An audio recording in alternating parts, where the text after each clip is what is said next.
Sharmila talkies நேயர்களுக்கு வணக்கம். இந்த நேர்காணலில் நாம் சந்திக்க போவர் தமிழ்நாடு முற்போக்கு எழுத்தாளர்கள் கலைஞர் சங்கத்தினுடைய துணைத் தலைவர் திரு ஆதவன் தீட்சணியா அவர்கள். வணக்கம். வணக்கம். பழனி தண்டாயுதபாணி சுவாமிகள் மடத்திற்கு சொந்தமான 100 கோடி ரூபாய் நிலம் அது முறைகேடாக பத்திரப்பதிவு செய்யப்பட்ட விவகாரம் பூதாகரமாக வெடித்திருக்கிறது. அதுல தவறு நடந்திருக்கு அப்படின்றத துறை அமைச்சரும் ஒப்புக்கொண்டிருக்கிறார். ஆமா, தவறு நடந்திருக்கு அப்படின்றத சொல்லியிருக்காங்க. ஆனால் அந்த தவறு நடந்ததற்கான காரணமாக சொல்லப்பட்ட சார் பதிவாளர் ஜஸ்டின் மணிகண்டன் இடைநீக்கம் செய்யப்பட்டிருக்காரு, சஸ்பெண்ட் செய்யப்பட்டிருக்காருன்றதையும் அவங்க தெரிவிக்கிறாங்க. ஆனால் ஒரு நாள் கூடுதல் பொறுப்பு சார் பதிவாளராக கொடைக்கானல்ல இருந்து பழனிக்கு வந்த அந்த நபர் அதே நாள்ல இந்த முறைகேடான பத்திரப்பதிவு செய்யப்பட்டிருக்கு அப்படின்றப்போ அதுல ஒரு கூடுதல் கேள்விகளும் வருது. ஒரு நாள் சார் பதிவாளராக அந்த பொறுப்பை அவருக்கு கொடுத்தது யாரு? அவருடைய மேல் அதிகாரி யாரு? இது கூட்டு பொறுப்பு இருக்கா? பத்திரப்பதிவுன்றப்ப ஒரு நபர் சார்ந்து மட்டும் அந்த பத்திரப்பதிவு நடந்திருக்க முடியுமா? அப்ப இதுல கூட்டு சதியான்ற பல கேள்விகள்லாம் இருக்கு. நீங்க எப்படி பார்க்கறீங்க? உங்களுடைய கருத்து என்ன? அந்த நிலம் சட்டவிரோதமாக பதிவு செய்யப்பட்டிருக்கிறது என்பதை அரசின் சார்பில் இந்து அறநிலையத்துறை அமைச்சர் பகிரங்கமாக ஒப்புக்கொண்டிருக்கிறார். அதை போலவே பத்திரப்பதிவுத்துறை அமைச்சர் அவர்களும் இத ஊடகங்கள் மத்தியில தவறு நடந்திருக்கிறது என்பதை ஒத்துக்கொண்டிருக்கிறார். அதற்கு அவர்களே கொடுக்கக்கூடிய ஒரு பரிகார நடவடிக்கை போலத்தான் இன்றைக்கு அந்த சார் பதிவாளர் பணியிடை நீக்கம் செய்யப்பட்டிருக்கிறார். ஆனால் நாம் கேட்க வேண்டிய கேள்வி, 1888 அப்போது இருந்து ஒரு தர்மசாசனத்தின் அடிப்படையில் அந்த கோயிலுக்கு சொந்தமான ஒரு நிலம் அதை கையகப்படுத்துவதற்கு பல்வேறு முயற்சிகள் தொடர்ச்சியாக நடந்திருக்கிறது. அவ்வாறு நடைபெற்றிருக்கக்கூடிய முயற்சிகள் அனைத்துமே இந்து அறநிலையத்துறையில் இருக்கக்கூடிய அனைத்து அதிகாரிகளுக்கும் தெரியும். அது இந்து சமய அறநிலையத்துறையில் இருக்கக்கூடிய அதிகாரிகளுக்கு தெரியும். அதே போலவே பத்திரப்பதிவு துறை சார்ந்தவர்களுக்கும் ஏற்கனவே தெரிந்த விஷயம்தான். அந்த நிலத்தை எப்படியாவது கையகப்படுத்த வேண்டும் என்று உள்ளூர் நீதிமன்றத்திலிருந்து உச்ச நீதிமன்றம் வரை பல்வேறு வழக்குகள் நடந்திருக்கின்றன. அந்த வழக்குகளினுடைய தீர்ப்புகள் உடனடியாக 2 துறைகளிலுமே புழக்கத்திலே இருந்திருக்கின்றன. கடைசியாக பெற்ற தீர்ப்பின் அடிப்படையில் இந்த நிலத்தை எக்காரணத்தை கொண்டும் தனியார் யாரும் விற்கவோ வாங்கவோ உரிமை இல்லை என்ற ஒரு விஷயத்தை குறிப்பிட்டு இணை ஆணையர் அவர் பத்திரப்பதிவுத்துறையினுடைய சார் பதிவாளருக்கும் மாவட்ட பதிவாளருக்கும் முறையாக கடிதத்தின் மூலமாக தெரிவித்திருக்கிறார். இந்த போன்ற பதிவுகள் நடக்கக்கூடாது என்று தெரிவித்திருக்கிறார். அப்படி இருக்கிற போது ஒரு வழக்கமான ஒரு பணிக்காலத்தில் நடக்கக்கூடிய ஒரு சுழற்சி இடமாற்றம் என்கிற அடிப்படையில எல்லாருக்கும் இடமாற்றம் வழங்கப்பட்டிருக்கிறது என்று அமைச்சர் சொல்வதை நாம் ஏற்றுக்கொள்ளலாம். அதுல ஒரு பிரச்சனை கிடையாது. ஆனால் அதற்கு பிறகு அங்கு பணியிடமாற்றம் செய்யப்பட்டு சேர வேண்டிய சார் பதிவாளர் பணிக்கு வராமல் விடுமுறையில் இருக்கிறார். அவருக்கு மாற்றாக ஒருவர் அந்த பொறுப்பை ஏற்கும்படி சொல்லப்படுகிறது. அவர் அந்த பொறுப்பை ஏற்பதற்கு தயங்கி அவர் வர மறுக்கிறார். அப்படியான ஒரு சூழ்நிலையில் கொடைக்கானலில் இருந்து வருகிறார். வந்த உடனேயே எடுப்பில் முதல் பத்திரமாக அதை பதிவு செய்தார் என்றெல்லாம் ஊடகங்களிலே வெளிவருகிறது. நம்முடைய கேள்வி, இவ்வளவு பெரிய ஒரு சொத்தை இப்படி ஒரு சார் பதிவாளர் எடுப்பில் பதிவு செய்வாரா? அதை பற்றி ஏற்கனவே இருக்கக்கூடிய விஷயங்கள் இதெல்லாம் தெரியாதா? ஆட்சேப கடிதங்கள் கொடுக்கப்பட்டிருப்பது இதெல்லாம் அவர்களுக்கு தெரியாதா என்பதையெல்லாம் நாம் விசாரிக்க வேண்டியது அரசு தான். அதையெல்லாம் விசாரித்து சொல்ல வேண்டியிருக்கும். பொதுவாக இது போன்ற விஷயங்கள் ஏதேனும் ஒரு சிக்கலான பிரச்சனைகள் வருகிற போது உடனடியாக அரசு ஊழியர்களை காவு கொடுப்பது என்பதுதான் நாம் பார்த்து கொண்டிருக்கின்ற நடைமுறை. நீங்கள் தூத்துக்குடியிலே துப்பாக்கி சூடு நடந்து 17 பேர் சுட்டுக் கொல்லப்பட்ட அந்த நேரத்தில் அன்றைக்கு இருந்த முதலமைச்சர் சொன்னார், நானும் உங்களைப் போல தொலைக்காட்சியில் பார்த்துதான் தெரிந்து கொண்டேன், ஒரு துணை தாசில்தார் அதற்கு உத்தரவு கொடுத்திருக்கிறார் என்று நாம் செய்தியை பார்த்தோம். இப்ப இந்த அரசு பொறுப்பேற்ற பிறகு ஒரு 2 டெண்டர்கள் திடீரென்று ஒரு மிக குறுகிய அவகாசம் கொடுத்து அந்த டெண்டர்கள் யாரோ சிலருக்கு கிடைக்க வேண்டும் என்பதற்காக, வேறு யாரும் அந்த டெண்டர்களுக்குள் வராமல் தடுக்க வேண்டும் என்பதற்காக இப்படி திட்டமிட்டே குறுகிய கால அவகாசத்தை கொடுத்து டெண்டர் விடப்பட்டிருக்கிறது என்ற செய்தி ஊடகங்களிலே பரவலாக அடிபட்ட உடனேயே சுதாரித்து கொண்டு அந்த அதிகாரிகளை இவர்கள் பணியிட நீக்கம் செய்திருக்கிறார்கள். நீங்கள் மகளிர் விடியல் பயணம் என்று பேருந்துகளிலே போட்டிருந்த அந்த வாசகம் திடீரென்று அந்த விடியல் என்ற சொல் நீக்கப்படுகிறது. அந்த சொல் நீக்கப்பட்ட உடனேயே அது ஒரு பிரச்சனையாக ஊடகங்களிலே விவாதித்த உடனேயே அரசிடமிருந்து அவ்வாறு எந்த உத்தரவும் தரப்படவில்லை. இது அதிகாரிகளிடம் நாங்கள் விளக்கம் கேட்டிருக்கிறோம் என்று உடனடியாக அதிகாரிகள் மீது பழி கொண்டார்கள். நீங்கள் ஒரு பள்ளிக்கூடத்திலே விஜயினுடைய அவர் முதல்வராக அங்க போய் பேசின அந்த விஷயத்துல கரூர் மாவட்ட ஆட்சியர் அலுவலகத்துக்குள் இருந்து செய்த விஷயங்கள் எல்லாம் அரசு சார்ந்த நடவடிக்கை. அதற்கு வெளியிலே கரூர் நகரத்தில் நடந்த நிகழ்ச்சிகள் அனைத்தும் அவருடைய கட்சி நடவடிக்கை. அவருடைய கட்சி ரீதியான ஒரு கூட்டத்தினுடைய நிகழ்ச்சியை பள்ளிக்கூடத்திலே ஒளிபரப்புகிறார்கள். அப்படி ஒளிபரப்பிய உடனே அது பாத்தீங்கன்னா அதற்கு பொறுப்பு என்று அந்த தலைமை ஆசிரியரை பணியிட நீக்கம் செய்கிறார்கள். இது எல்லாம் தனிநபர்களுடைய பிரச்சனையை போல இவர்கள் சுருக்குகிறார்கள். அப்படியாக நாம் புரிந்து கொள்ள வேண்டிய அவசியம் இல்லை. இதற்கு பின்னால் அந்த சார்பதிவாளர் எடுத்த மிகப்பெரிய நடவடிக்கை அது. ஒரு 100 ஆண்டுகளுக்கு மேலாக பாதுகாக்கப்பட்டு வந்த ஒரு சொத்தை அவர் ஒரு சில மணித்துளிகளில் அந்த சொத்தை இன்னொரு கைமாற்றி தருகிறார். அப்படி ஒரு கோயில் சொத்தை கைமாற்றி வாங்க முடியும் என்ற நம்பிக்கை ஒரு 2 பேருக்கு வருகிறது என்று சொன்னால் அந்த 2 பேரும் யார்? அவர்களுக்கு பின்புலமாக இருப்பவர்கள் யார்? ஒரு பத்திரப்பதிவுத்துறையையும் இந்து சமய அறநிலைத்துறை 2 துறையையும் ஏமாற்றி ஒரு சொத்தை 100 கோடி ரூபாய் சொத்தை 2 கோடி ரூபாய்க்கு பரிமாற்றம் செய்து கொள்ளக்கூடிய அளவிற்கு அவர்கள் அவ்வளவு பெரிய அதிகாரம் மிக்கவர்களா? சமூகத்தில் அவர்களுடைய இருப்பு என்ன? இதற்கு முந்தைய அவர்களுடைய செயல்பாடுகள் என்ன? இப்போது எப்படி அவர்கள் இதற்குள் வந்தார்கள் என்பதை பற்றியெல்லாம் அரசுதான் விளக்க வேண்டும். இப்போது சிபிசிஐடிக்கு இந்த பிரச்சனை ஒப்படைக்கப்பட்டிருப்பதாக தெரிகிறது. சிபிசிஐடி இதையெல்லாம் வெளிக்கொண்டு வருமா என்று நாம் பொறுத்திருந்து பார்க்க வேண்டியிருக்கிறது. மொத்தத்தில் இது ஒரு முறைகேடான சொத்து பரிமாற்றம் என்று நாம் சொல்ல வேண்டும். இதுல நீங்க சொன்னது போல ஆண்டாண்டு காலமாக பிரச்சனை இருக்கு. இது எப்படியாவது தங்களுக்கு சொந்தமாக்கி கொள்ள வேண்டும் என்று நினைக்கக்கூடிய நபர்கள் ஆண்டாண்டு காலமாக முயற்சி செய்துட்டே இருக்காங்கன்றப்போ இது தாவேக அரசினுடைய குறைபாடா மட்டும் நம்ம பாத்திர முடியுமா? இல்ல, தாவேக மற்ற அரசுகள் எல்லாம் இந்த சொத்தை காப்பாற்றி வந்திருக்கின்றன. தாவேக அரசு தான் இந்த சொத்தை இன்னொருவருக்கு கைமாற்றி கொடுக்கக்கூடிய காலத்தில் தாவேக அரசு இருக்கிறது. அப்ப இந்த அரசு தானே பொறுப்பேற்றுக்கணும். இவ்வளவு காலம் காப்பாத்தி வந்திருக்கிறாங்கல்ல. அப்ப காப்பாத்தி வந்த உடனே நீங்க உங்களுக்கு இன்னும் கூடுதலா தகவல் சொல்றேன்.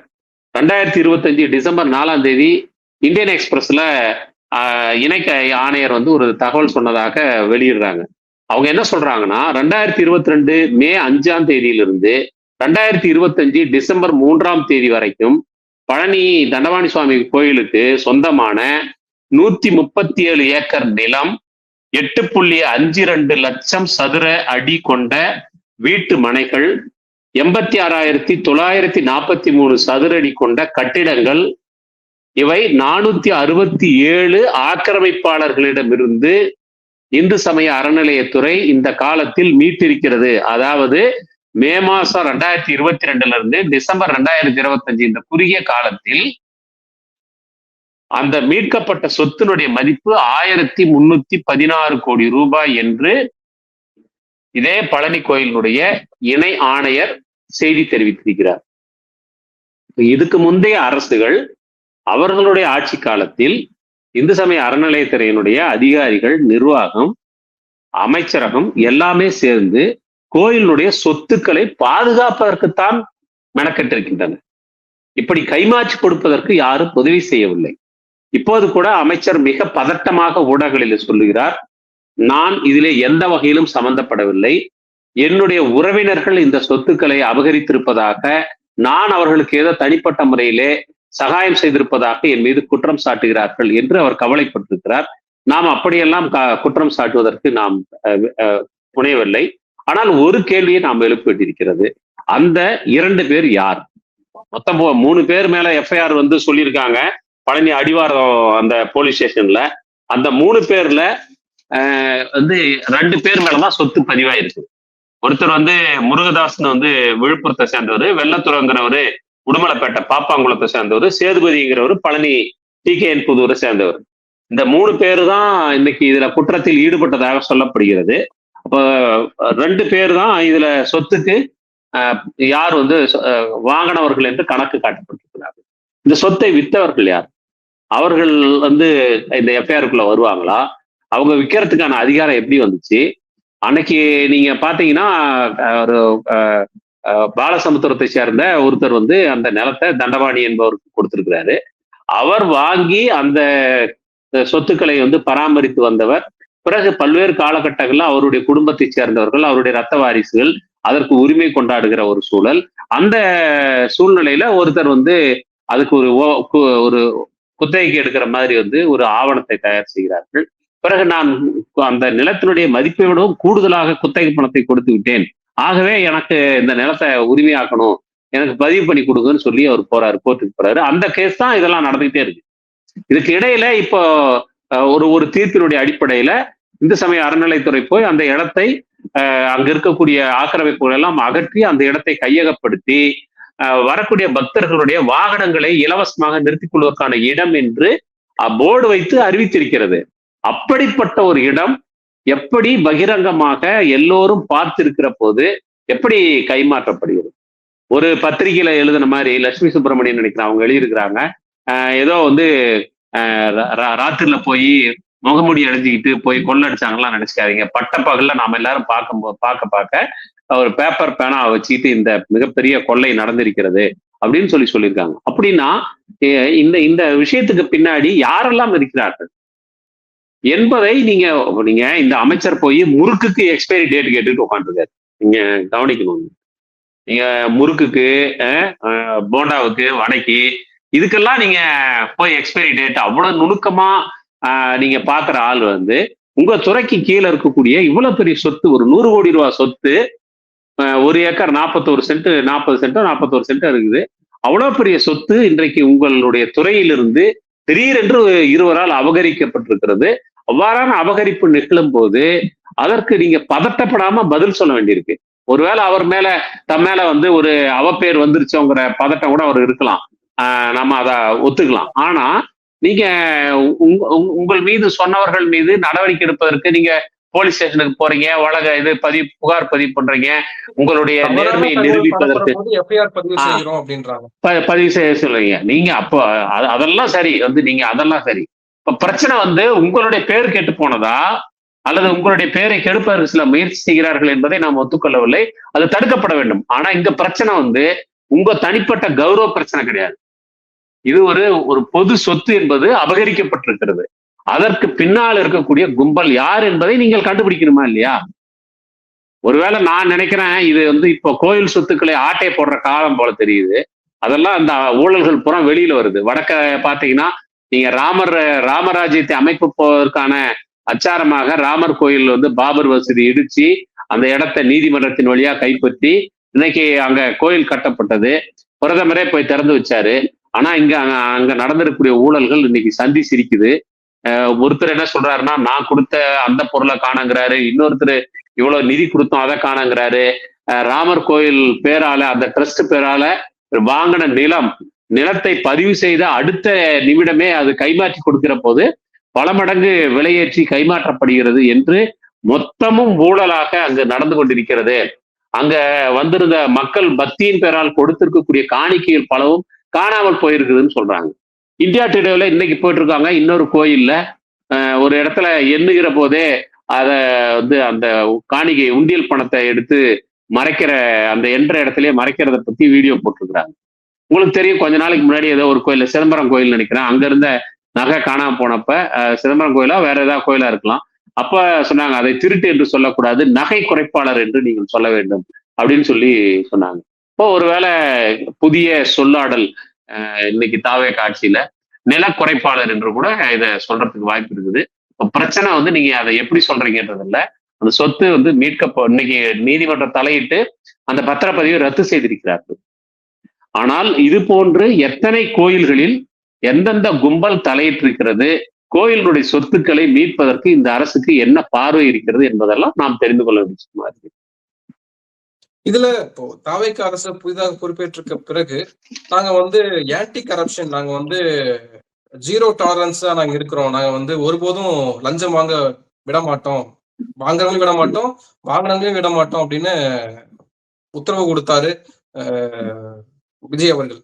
குறிப்பாக வந்து இன்னைக்கு செய்திகளை பார்க்கிறோம், அரசு அலுவலகங்களுக்கு யாராவது லஞ்சம் வாங்கினாங்கன்னா இந்த குறிப்பிட்ட பிரத்யேக வாட்ஸ்அப் எண்ணுக்கு நீங்க வந்து உங்களுடைய குற்றங்களை, உங்களுடைய செய்திகளை நீங்க சொல்லலாம் அப்படின்னு அவங்க சொல்றாங்க. அப்போ இதெல்லாம் பார்க்கிறோம் இல்லையா? இதை நடவடிக்கையா பார்க்கிறோம்ல.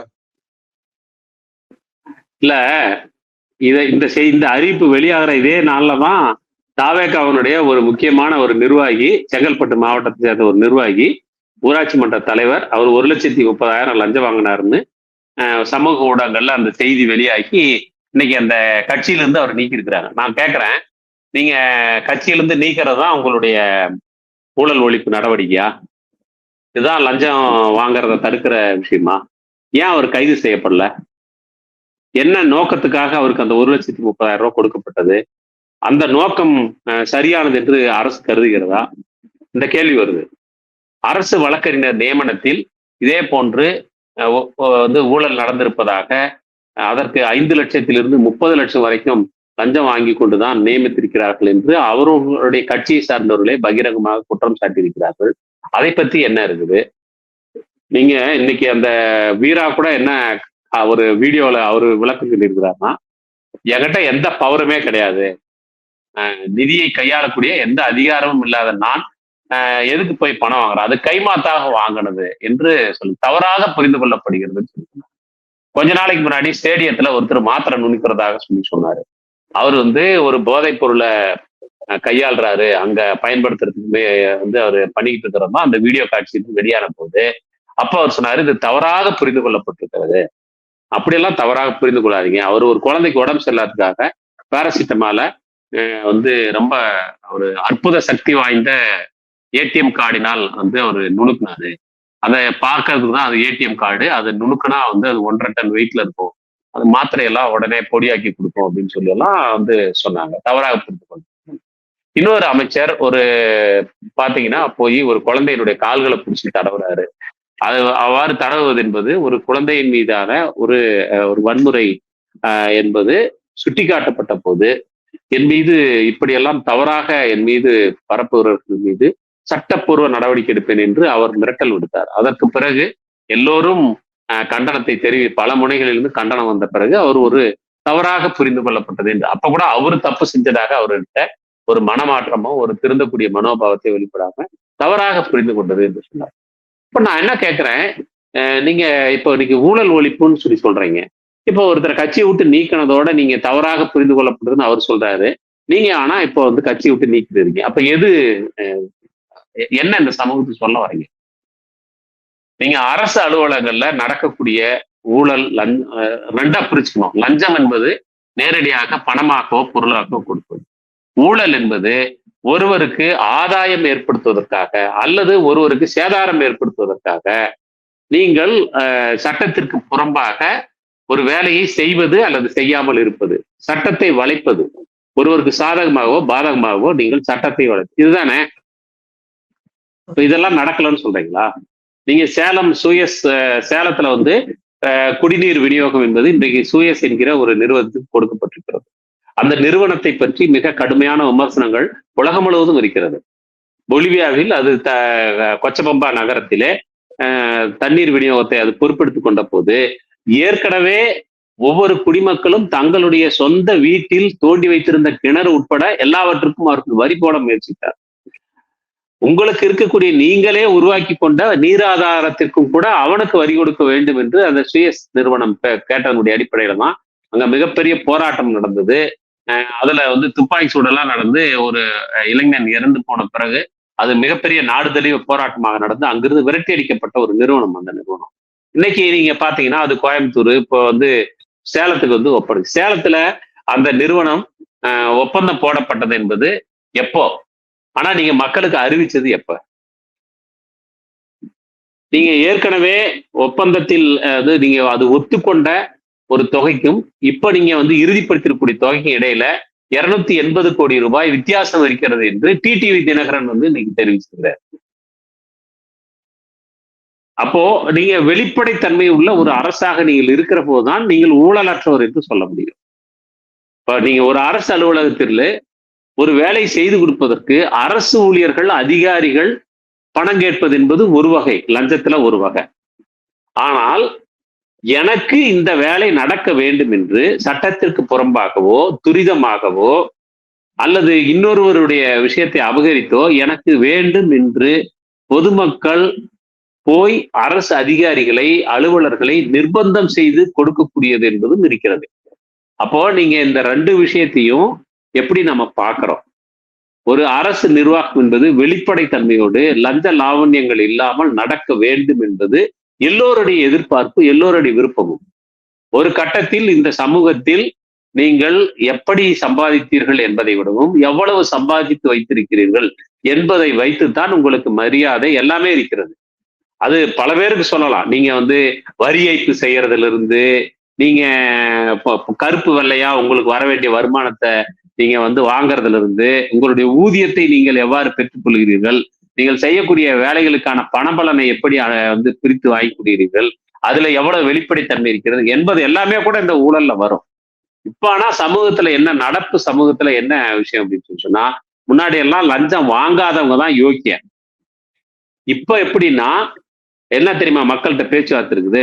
சார் அவரெல்லாம் பக்கா ஜென்டில்மேன் சார், கை நீட்டி காசு வாங்கிட்டாருன்னா வேலையை கச்சிதமா முடிச்சு கொடுப்பாருன்னு பேசுகிறேன். அப்போ நீங்க மக்கள்கிட்ட அந்த அந்த பொது வாழ்க்கையில அல்லது ஒரு பொது நிறுவனங்கள்ல வெளிப்படைத்தன்மை என்பதும் லஞ்ச லாவண்யம் இல்லாமல் நேர்மையாக பணி செய்வது என்பதும் கூட இன்றைக்கு ரொம்ப ஆடம்பரமான விஷயமாக மாறிவிட்டது. அதனால இன்னைக்கு மக்களுடைய பேச்சு மொழியிலே கூட இதையெல்லாம் இயல்பாக எடுத்துக்கொண்டு, அவர் கை நீட்டி காசு வாங்கினா வேலையை முடிச்சு கொடுத்துருவாரு, பக்கா ஜென்டில்மேன் என்று இன்றைக்கு மக்கள் வேறு வகையாக இதையெல்லாம் புரிந்து கொள்ள ஆரம்பித்திருக்கிறார்கள். இதெல்லாம் ஒரு ஒரு இயல்பாக்கம் செய்யப்பட்டிருக்கிறது. இதெல்லாம் தப்பு கிடையாது அப்படின்னு சொல்லப்பட்டிருக்கு. இன்னும் ஒரு கட்டத்துல மேல போய், சார் நீங்க வேணா வாங்காதவரா வேணா இருக்கலாம், ஆனா கொடுக்காதவர்களாக இருக்க முடியாது அப்படின்னு சொல்லப்படுது. இதுல கீழே இருந்து மேல வரை என்று கை காட்டுகிறவர்கள் இருக்கிறார்கள். மேல இருக்கிறவங்களை பொறுத்த வரைக்கும் நீ கீழே வாங்காமையா இருந்திருப்ப, எனக்கு ஏன் கொடுக்க மாட்டேன்னு கேட்கறவங்க இருக்கிறாங்கன்ற குற்றச்சாட்டு இருக்கு.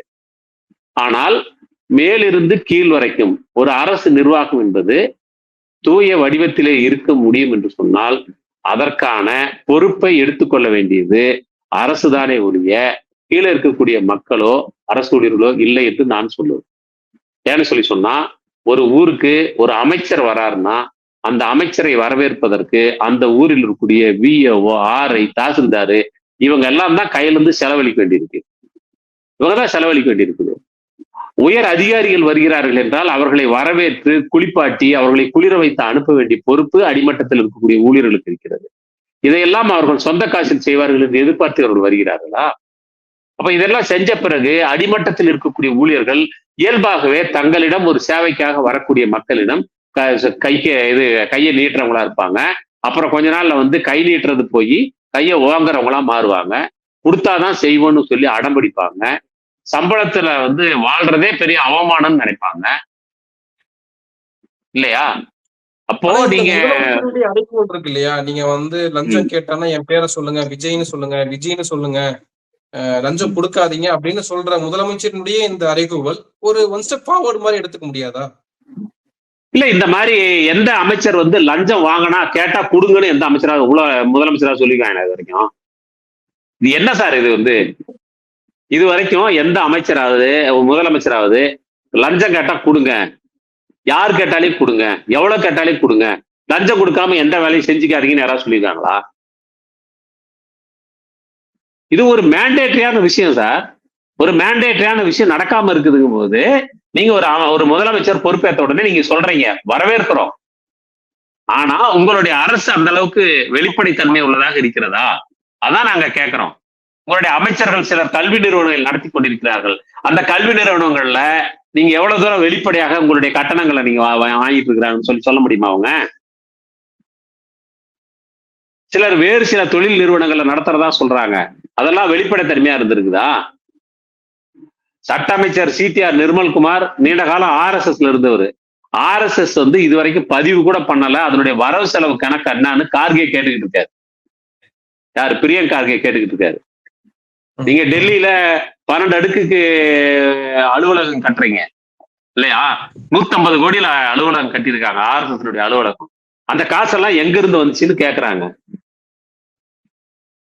அப்போ நீங்க உங்களை சுத்தி இருக்கிறவங்க எல்லாருமே அவங்களுடைய கடந்த கால செயல்பாடுகள் என்பது அது ஒரு மர்மமான அளவுல தான் இருக்குது.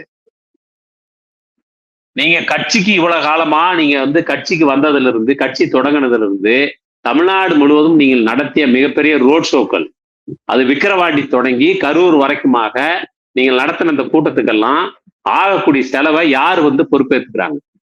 யாருடைய கை காசு அது? அப்படி ஒருத்தர் கை காசு வந்து போட்டிருந்தாருன்னா அவர் பிரதிபலன் எதிர்பார்க்காமல் உங்களுக்காக இது செலவு செஞ்சா நீங்க சொல்ல முடியுமா? நீங்கள் தனி விமானத்தில் போவதற்கான காசு எங்க இருந்து வந்துச்சு? அப்ப இதுக்கு பின்னாடி எல்லாம் இருக்கக்கூடிய விஷயத்தை எல்லாம் மக்கள் பார்த்துக்கிட்டு தான் இருக்காங்க. அதனால நீங்க லஞ்சம் கேட்டா என் பேரை சொல்லுங்கன்னு சொன்னா எல்லாரும் ஒரு நமட்டு சிரிப்போட இதெல்லாம் எத்தனையோ முறை பார்த்தாச்சு சார் என்றுதான் போய்கொண்டிருப்பாருடைய வேறோடு நடக்காது. இது ஒரு அவர் வழக்கமா விஜயின் அதிரடி பிளாஸ்ட் தெரி அப்படின்னு சொல்லக்கூடிய அவருடைய ரசிகர்கள், அவருடைய நலன் விரும்பிகள் புலகாகிதம் அடைவதற்காக சொல்லப்பட்ட அதெல்லாம் ஒரு கண்டென்ட், அவ்வளவுதான். மக்கள் நடைமுறையில இந்த துயரங்களை தொடர்ந்து தாங்கிக் கொண்டிருக்கிறார்கள். எந்த ஒரு அரசு அலுவலகத்திலும் போய் இது ஒரு தனக்கு உரிமை உள்ள ஒரு சேவை என்று அவங்க கேட்டுட்டு வர முடியல. நீங்க செத்து சுடுகாடு போனா கூட, சுடுகாட்டுல கூட நீங்க வந்து அந்த பிணம் எரிவதற்கோ புதைப்பதற்கோ முன்னால் நீங்கள் சில ஆயிரங்களை அழுதாக வேண்டும் என்ற நிலைமை தான் இருக்கு. இதை வந்து சரி பண்ணுவதற்கு விஜய் வந்து உண்மையிலே மனமாற அவர் நினைக்கிறாருன்னா நம்ம வரவேற்க வேண்டியதுதான். இதுல வந்து ஒன்னும் அவர் முதலமைச்சர் சொன்னதெல்லாம் நம்ம கேட்கக்கூடாதுன்னு யாரும் சொல்றதுக்கு உரிமை கிடையாது. அவர் சொன்னது வந்து வரவேற்கக்கூடியது. ஆனால் அதை செய்வதற்கு ஆத்மார்த்தமான அரசியல் விருப்புறுதி அவருக்கு இருக்கிறதா, அவருடைய அரசுக்கு இருக்கிறதா என்பதை அவருடைய செயலில் தான் நிரூபிக்க வேண்டும். சும்மா இந்த மாதிரி வந்து அடிக்கடி தினம் ஏதாவது ஒண்ணு அறிவிச்சிட்டு இருக்கக்கூடாது. சும்மா நம்ம ஊடகங்கள் வந்து பாத்தீங்கன்னா அவர் ஒரு ரேஷன் கடையில போய் அப்படியே வந்து சர்க்கரையை கொட்டினா கூட எவ்வளவு அழகாக சிந்தாமல் சிதறாமல் கொட்டுகிறாரு. ரேஷன் கடை தொடங்கின காலத்துல இருந்து கொட்டிக்கிட்டு இருக்க அவனை காட்டுறதுக்கு வந்து நமக்கு முடியல. ஆனா ஒரு நாள் வந்து ஒரு நாள் முதலமைச்சர் வாங்கி முடி ஒருத்தருக்கு கொட்டின உடனே அது நமக்கு பெரிய செய்தி. ஏங்க அவர் மனுஷன் தானேங்க, அவர் என்ன தெய்வமா? அவர் காலில் தரையில தானே இருக்குது, கால் பாவுது, கண் இமைக்குது, அவர் மனுஷன் தானே. அவரை என்னமோ தேவலோகத்துல இருந்து வந்த மாதிரி இங்க சித்தரிக்கிறதுக்கான தேவை என்ன இருக்கு? இதெல்லாம் ஊடகங்களுடைய அயோக்கியத்தனம். அவர்களுக்கு வந்து வால் பிடிக்கிறதுக்காக இது போல பண்றாங்க. இது உண்மையில் சொன்ன போனால் மக்களுக்கு ஏதாவது செய்ய வேண்டும் என்று முதலமைச்சர் நினைத்தால் அதற்கே கூட கெடுதல் விளைவிக்கக்கூடியவர்களாக இருப்பார். நான் அதான் சொல்றேன், ஒரு ரேஷன் கடை ஊழியர் அவர் காலம்புறம் கொட்டிக்கிட்டு இருக்கிறாரு. அவர் என்னைக்காவது இந்த ஊடகங்கள் வந்து படம் எடுத்து ஆகா சிந்தாமல் சிதறாமல் அவர் வந்து ஒவ்வொரு வர்ற நூத்துக்கணக்கான மக்களுக்கும் இது கொடுத்துக்கிட்டு இருக்கிறாரு, கொட்டிக்கிட்டு இருக்கிறாரு நம்ம சொல்றது இல்லை. ஒரு நாள் இவர் கொட்டின உடனே நமக்கு வந்து ஒரே ஒருத்தர் கொட்டின உடனே புலகாயிட்டு பறந்து ஏதோ ஒரு அற்புதம் நிகழ்ந்ததை போல நாம பேசிக் கொண்டிருப்பதெல்லாம் என்ன இதெல்லாம்? ஓகே, நன்றி. நிறைய விஷயங்களை தெளிவுபடுத்திருக்கீங்க. உங்க நேரத்துக்கு மிக்க நன்றி. நல்லது.